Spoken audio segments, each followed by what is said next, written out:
بسم اللہ الرحمن الرحیم۔ السلام علیکم ناظرین، شام کی چائے کی آج کی نشست میں جناب انوار صدیقی صاحب کی لکھی ہوئی پراسرار کتاب عنقا کی قسط نمبر 26 کے ساتھ حاضر ہوئے ہیں۔ آئیے شروع کرتے ہیں۔ اس سمے جو وچار تجھے پریشان کر رہا ہے اسے دھیان سے نکال دے۔ پریتم لال پھر بولنے لگا۔ کلدیپ کو من سے نکال دے۔ جسے ایک بار سچے دل سے دیوتاؤں کے گیان دھیان کا سواد آ جائے، اس کے لیے منش کیا چیز ہیں؟ وہ سنسار کی جھوٹی خوشیوں کا بھید جان چکی ہے۔ مجھے معلوم ہے وہ تجھ سے پریم کرتی ہے، اس کا پریم سچا ہے، پر تو سمجھ لے کہ تو نے اسے کھو دیا۔ میں نے مالا کے بدلے اسے تجھ سے مانگ لیا۔ وہ تجھ کو اپنے ہردے کے مندر میں سجائے سارا جیون تیری پوجا کرتی رہے گی، پر میری کٹی چھوڑ کر نہیں جائے گی۔ وہ ایک بڑی پجارن بنے گی۔ اسے پاروتی نے پسند کر لیا ہے، دیکھنا وہ اس سنسار میں نام پیدا کرے گی۔ میں نے کلدیپ کی سمت نظر اٹھائی۔ اس کے چہرے پر تقدس جھلک رہا تھا۔ وہ حوصلہ مند اور پرسکون نظر آ رہی تھی۔ مجھے اندازہ ہو گیا کہ وہ پریتم لال کی اس تجویز اور پیشکش پر ناراض نہیں ہے۔ وہ مجھے الجھا ہوا دیکھ کر متانت سے بولی، جمیل، میں مہاراج کو وچن دے چکی ہوں کہ اپنا باقی جیون اسی کٹی میں بتا دوں گی۔ مجھے جو سکون جہاں ملا ہے وہ کہیں نصیب نہیں ہوا تھا۔ میں تم سے پریم کرتی ہوں اور اسی ناطے تم سے بنتی کرتی ہوں کہ مہاراج کی اچھا کا پالن کرو اور مالا رانی کا ہاتھ تھام لو۔ نرگس کے بعد بھی تمہیں ایک ناری کی ضرورت ہے۔ یہ کلدیپ بول رہی ہے۔ میں گونگے سے دیکھتا رہا۔ وہ اس وقت کسی عظیم دیوی کے روپ میں نظر آ رہی تھی۔ وہ دیوی جس کی پرستش پر دل خود بخود آمادہ ہو۔ اس نے میری ساری مشکلیں حل کر دی۔ میرے پاس وہ جملے نہیں تھے جو اس کی قربانی پر اظہار تشکر کے طور پر ادا کیے جائیں۔ میرا دل چاہا کہ آگے بڑھوں اور محبت و قربانی کی اس دیوی کے سامنے سرنگوں ہو جاؤں۔ اس کے چہرے پر ملال یا سوگواری کی کوئی علامت نہیں تھی۔ میں اپنے دل میں اس کی عظمت و برتری کا احساس پا رہا تھا۔ بالک، میرے جیون کا آخری سمے قریب آ رہا ہے، پریتم لال نے مجھے مخاطب کیا۔ میں مالا رانی کے ساتھ جہیز میں تمہیں کچھ نہیں دے رہا۔ میرے پاس کچھ بھی نہیں ہے۔ میں نے دیوی دیوتاؤں کے ہزاروں جاپ کیے ہیں، پورا جیون اسی میں گزار دیا ہے۔ میں تمہیں مالا رانی کے علاوہ کچھ اور بھی دان کر رہا ہوں۔ تمہارے پاس عنقا کی شکتی ہے، لیکن عنقا آنی جانی چیز ہے۔ میں اپنی کچھ اور شکتی بھی تمہیں دان کر رہا ہوں۔ پریتم لال نے اتنا کہہ کر کچھ پڑھنا شروع کر دیا۔ اس نے چٹائی پر رکھے ہوئے تھیلے سے سفید کھریا جیسی مٹی جیسی کوئی چیز نکال کر اس پر 10 بار نہ جانے کیا جنتر منتر پڑھ کر پھونکا، پھر وہ سفید ٹکڑا میری طرف بڑھا دیا۔ لو بالک، اسے کھا لو۔ کنیا دان کے ساتھ کوئی ایسا جہیز بھی ہونا چاہیے تھا جو کوئی باپ اپنی بیٹی کو دے کر فخر محسوس کر سکے۔ میں نے جو چیز تمہیں دان کی ہے وہ پنڈتوں پجاریوں کو ورشوں پوجا پاٹ کرنے کے بعد بھی نہیں ملتی۔ اسے کھانے کے بعد تمہارے شریر میں ایک نئی شکتی پیدا ہوگی، تم بلوان ہو جاؤ گے اور پھر بلائیں قریب آنے کی ہمت نہ کر سکیں گی۔ تم سچے من سے میرا نام لے کر جو چاہو گے وہ اوشیہ پورا ہوگا، پر ایک بات ہمیشہ دھیان میں رکھنا، اگر تم نے میری بیٹی مالا رانی کو دکھ دینے کی کوشش کی تو میری آتما بیاکل ہو جائے گی اور وہ یہ شکتی تم سے واپس لے لے گی جو میں تمہیں دان کر رہا ہوں۔ مہاراج، تمہارا حکم سر آنکھوں پر۔ میں نے سفید کھریا مٹی نما شے جلدی سے دانتوں تلے دبا کر حلق سے نیچے اتار لی۔ اس کا ذائقہ بے حد کڑوا تھا۔ میں نے کہا، مجھ پر وشواس رکھو، میں مالا رانی کو کبھی کوئی دکھ نہیں دوں گا۔ میرے اقرار سے پریتم لال کے چہرے پر خوشی کی ایک لہر دوڑ گئی۔ اس نے میرا ہاتھ تھامنے کے لیے اپنا ہاتھ آگے بڑھایا، پھر مالا کا ہاتھ پکڑ کر میرے ہاتھ میں دیتے ہوئے بولا، بھگوان تم دونوں کو سکھی رکھے۔ جو اس کی اچھا تھی وہ میں نے وہی کیا۔ میں نے کنکھیوں سے مالا کو دیکھا۔ اس کی نظریں جھک گئی تھیں اور بس نہیں چلتا تھا کہ وہ کسی طور کٹی سے باہر نکل جائے۔ حیا کی سرخی نے اس کا دلکش چہرہ گلنار بنا دیا تھا۔ اس کے لمس کی گرمی اتنی لذت آمیز تھی کہ بیان نہیں کیا جا سکتا۔ مالا مجھے مل سکتی ہے، ایک الہڑ لڑکی، سراپا حسن، تازہ شگفتہ، بہار کا پہلا پھول۔ اس کے بدن کی خوشبو میرے اعصاب پر چھا گئی اور میں وہ تمام اذیتیں بھول گیا جو پریتم لال نے مجھے دی تھی۔ کلدیپ سے ایک لگاؤ، اس کی وفا شعاریوں کا احساس اور اس کی موجودگی کے باوجود میں مالا کے ساتھ سنہری دن گزارنے اور اس سے بڑے بڑے وعدے کر لینے کے لیے مضطرب تھا۔ میں اپنی قسمت پر نازاں تھا اور آنے والے دنوں میں مالا کے ساتھ رہنے کا نشہ مجھ پر چھایا ہوا تھا کہ کلدیپ کی ایک چیخ میرے خوابوں کا شیرازہ منتشر کر گئی۔ میں نے چونک کر دیکھا۔ کلدیپ پریتم لال کے اکڑے ہوئے جسم سے لیٹی سسک رہی تھی۔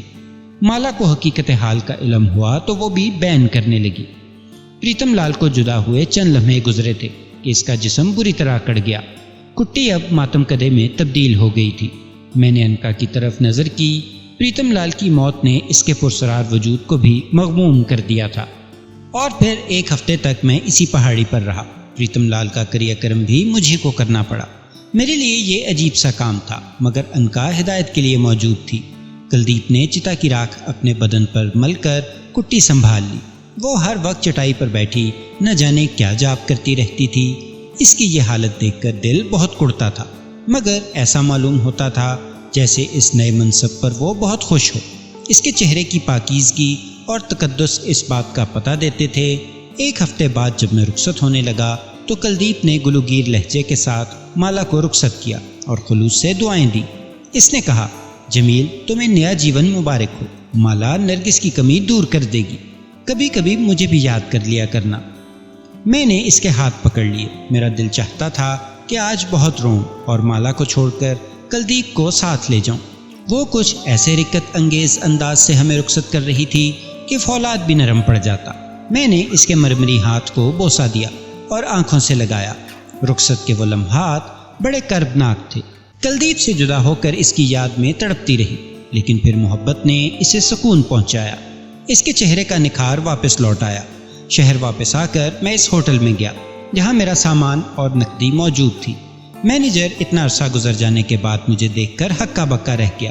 میرے کپڑے تار تار ہو چکے تھے۔ میں نے اس سے اپنا سامان طلب کیا تو وہ آئیں بائیں شائیں کرنے لگا۔ نتیجتاً مجھے انکا کو اشارہ کرنا پڑا اور اسی دن شام تک میں پھر اعلیٰ درجے کے لباس پہنے اور عمدہ کمرے میں ٹھہرنے کے قابل ہو گیا۔ جب انکا ساتھ ہوتی تو روپے پیسے کی کبھی کمی نہیں ہوتی تھی۔ مالا کو قیمتی ساڑیاں پہنائی گئیں۔ میں نے اس کا عروسی جوڑا سلوایا۔ جب اس نے وہ جوڑا پہنا تو اسے دیکھ کر میں آنکھیں پٹ پٹانے لگا۔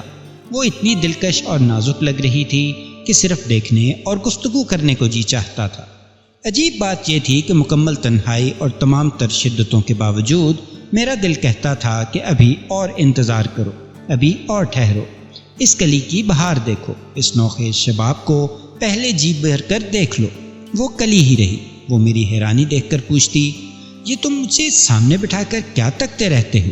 میں جواب دیتا، میں قدرت کی حسین صنائی کی داد دے رہا ہوں۔ سوچتا تھا کہ میں اس کے قابل نہیں ہوں، اسے سر کرنے کا مجھے حق نہیں ہے۔ اگر میں یہ پھول اپنے سینے پر آویزہ کر لوں تو کہیں اس کی دلکشی مان نہ پڑ جائے۔ سو میں نے بہت ضبط کیا۔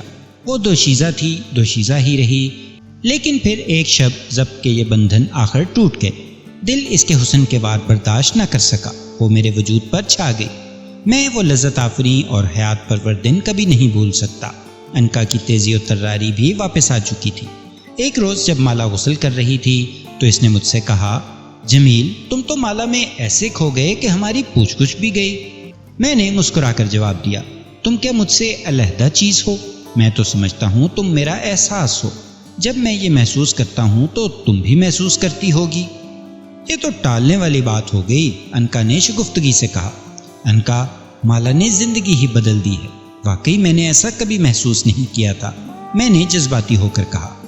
جمیل، مالا کے ساتھ ساتھ پریتم لال نے جو قوت تمہیں دان کی ہے، اس کے مقابلے میں بڑے بڑے بلوانوں کی شکتی بھی ہیچ ہے۔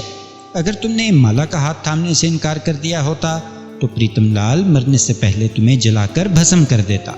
یہ بات ہمیشہ ذہن میں رکھنا کہ مالا کو کوئی تکلیف نہ ہونے پائے، ورنہ حالات خراب ہو سکتے ہیں۔ مالا کو کون کافر دکھ دے سکتا ہے؟ تم تو بعض اوقات پاگل پنے کی باتیں کرنے لگتی ہو۔ میں تم سے خود کہہ رہا تھا کہ مالا کو کوئی شکایت نہ ہونے پائے۔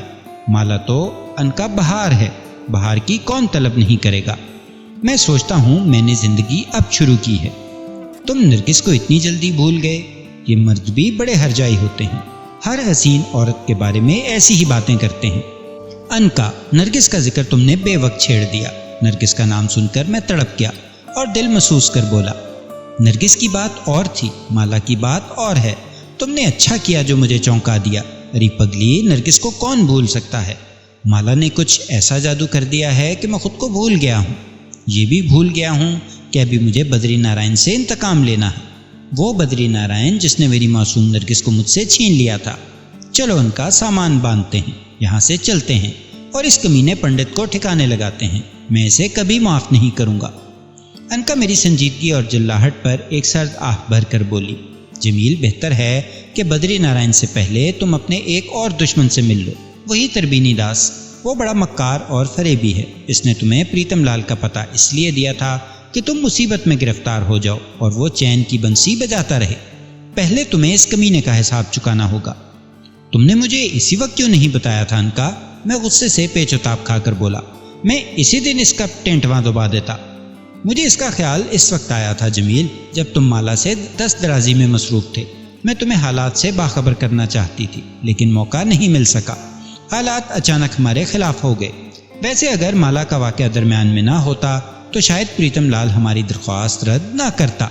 مالا کے آ جانے سے باتوں کا سلسلہ ختم ہو گیا۔ میں کچھ بے چین سا ہو گیا تھا۔ مالا نے میری کیفیت دیکھی تو گھبرا گئی۔ تربینی داس اور بدری نارائن کے ذکر نے طبیعت بہت مقدر کر دی تھی۔ مالا نے پریشانی کی وجہ پوچھی تو میں نے اسے ٹال دیا اور کہا، آج شام ہم میسور سے روانہ ہو رہے ہیں۔ اسی شام کو پہلی گاڑی سے میں پونا روانہ ہو گیا۔ مالا سے کوئی تذکرہ کرنا مناسب نہیں تھا۔ پونا پہنچ کر میں نے ایک بار پھر اسی ہوٹل میں قیام کیا جہاں پہلے بھی 2 بار رہ چکا تھا۔ ہوٹل والے میری فراخ دلی سے واقف تھے۔ انہوں نے بڑے پرتپاک انداز میں مجھے خوش آمدید کہا۔ مالا کو دیکھ کر وہ چونکے، مگر عمرہ سے اس قسم کی باز پرس مناسب تصور نہیں کی جاتی تھی۔ مالا کو ہوٹل میں چھوڑ کر میں نے اس سے ایک پرانے دوست سے ملنے کا عذر کیا اور تربینی کی حویلی کی سمت چل پڑا۔ اس وقت رات کے 9 بجے ہوں گے جب میں تربینی کی حویلی پر پہنچا۔ انکا نے میرے سر سے اتر کر حویلی کے چوکیدار کو غافل کر دیا تھا، اس لیے مجھے اندر داخل ہونے میں کوئی رکاوٹ پیش نہیں آئی۔ میں سیدھا تربینی کی خوابگاہ میں گیا۔ وہ دروازہ اندر سے بند تھا۔ میں نے چابی والے سوراخ سے اندر جھانکا تو میرا خون کھول اٹھا۔ اس کا وہی انداز تھا، وہی ٹھسا تھا۔ ایک حسین لڑکی اس کے پہلو میں بیٹھی تھی اور میز گلاسوں اور بوتلوں سے بھری ہوئی تھی۔ لڑکی بے حیائی سے تربینی کے گلے میں باہیں ڈالے التفات کی باتوں میں مصروف تھی۔ تربینی کے یہ نشاط گاہ گویا اب بھی روز سجتی تھی۔ اپنے اس بدترین دشمن کے باعث مجھے 1.5 سال تک میسور کی پہاڑیوں میں اذیتوں کا سامنا کرنا پڑا اور میرے برے دنوں کا آغاز بھی اسی کے سبب سے ہوا تھا۔ اسے عیش و عشرت میں دیکھ کر میرا دماغ الٹ گیا۔ میں نے آؤ دیکھا نہ تاؤ کھڑے ہو کر پوری قوت سے دروازے پر لات ماری۔ کون بدتمیز ہے؟ تربینی کی آواز آئی۔ میں ہوں تیرا باپ جمیل احمد خان، دروازہ کھول۔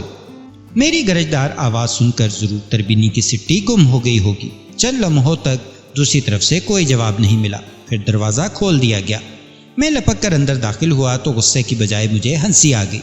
میز پر رکھی ہوئی بوتلوں اور گلاسوں کی جگہ اس وقت کوئی کتاب رکھی ہوئی تھی۔ لڑکی یقیناً ملحق کمرے میں چلی گئی ہوگی کیونکہ اس کا دروازہ نیموا تھا۔ تربینی نے میری آواز سن کر یہ ڈھونگ رچا لیا تھا۔ ابھی میں کمرے کا جائزہ لے ہی رہا تھا کہ تربینی ممکنہ عجلت سے میرے پاس آیا اور ہاتھ جوڑ کر بولا، پرنام خان صاحب، آئیے پدھاریے۔ میں نے تربینی کا چہرہ غور سے دیکھا۔ اس کی آنکھوں سے حیرت اور بوکھلاہٹ مترشح تھی۔ چہرہ اس وقت زرد پڑ گیا تھا جب اس نے دروازے پر میری صورت دیکھی تھی۔ میں دل ہی دل میں تاؤ کھاتا ہوا ایک صوفے پر بیٹھ گیا اور نرم لہجے میں بولا، سناؤ تربینی داس جی، کیا حال چال ہیں تمہارے؟ کیسی گزر رہی ہے آج کل؟ آپ کی کرپا ہے خان صاحب، تربینی داس نے لجاجت سے جواب دیا۔ بس گزر رہی ہے۔ بہت بدلے بدلے نظر آ رہے ہو تربینی جی، آج تو یہ خوابگاہ بھی سونی پڑی ہے، کوئی تتلی نظر نہیں آ رہی، پنچھی کہاں اڑ گئے؟ رام رام خان صاحب، تربینی نے کانوں کو ہاتھ لگا کر کہا، وہ سب کسبل نکل گئے، اب توبہ کر لی ہے، بس بھگوت گیتا اور رامائن پڑھتا رہتا ہوں۔ جمیل، انکا نے میرے کانوں میں سرگوشی کی، برابر والے کمرے میں ایک سندر لڑکی موجود ہے، تمہاری آواز سن کر اس نے اسے چھپا دیا تھا۔ میں نے اس بات میں سر کو جنبش دی، پھر تربینی سے کہا، میں تمہارا شکریہ ادا کرنے آیا تھا تربینی، تم نے پریتم لال کا پتہ بتا کر مجھ پر بڑا احسان کیا ہے، اس نے میری بڑی مدد کی۔ تربینی میری بات سن کر چونکا، پھر کھسیانی ہنسی ہنسر بولا، خان صاحب، میں آپ کی سیوا کرنا اپنا دھرم سمجھتا ہوں، جو کچھ میرے پاس ہے سب آپ کا ہی تو دیا ہوا ہے، یہ بتائیے کہ آپ کیا پئیں گے، چائے، کافی یا ٹھنڈا؟ میں یہاں کچھ اور ہی پینے کے ارادے سے آیا ہوں، میں نے تنزن کہا۔ اچھا میں سمجھا۔ تربینی بھونڈے انداز میں ہنسنے لگا۔ تربینی، تمہارا خون پیا جائے تو کیسا رہے گا؟ میں نے اطمینان سے پوچھا۔ آپ کے لیے تو جان بھی حاضر ہے، تربینی چھینپ کر بولا۔ اچھا چھوڑو، یہ بتاؤ کہ اپنے لیے کون سی سزا پسند کرو گے؟ جی یہ آپ کیا کہہ رہے ہیں خان صاحب؟ وہ بوکھلا کر بولا۔ میں نے اسے قہر آلود نظروں سے دیکھا۔ کمینے، کیا تجھے معلوم نہیں تھا کہ ایک دن تیرا جھوٹ کھل جائے گا؟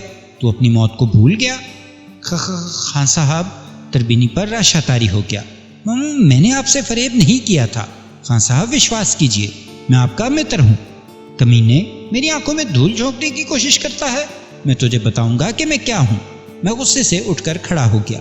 تربینی کے بال پکڑ کر اسے جھٹکا دیتے ہوئے میں نے کرخت لہجے میں کہا، تو سمجھتا تھا کہ مجھے خطروں میں پھنسا کر تو آرام سے زندگی بسر کرے گا، اور یہاں تو اب بھی میرے زندہ ہوتے ہوئے رنگ رلیاں منا رہا ہے۔ میری آواز سنی تو اپنی بہن کو دوسرے کمرے میں چھپا دیا۔ سنو مکار پنڈت، آج میں جہاں وقت ضائع کرنے نہیں آیا ہوں۔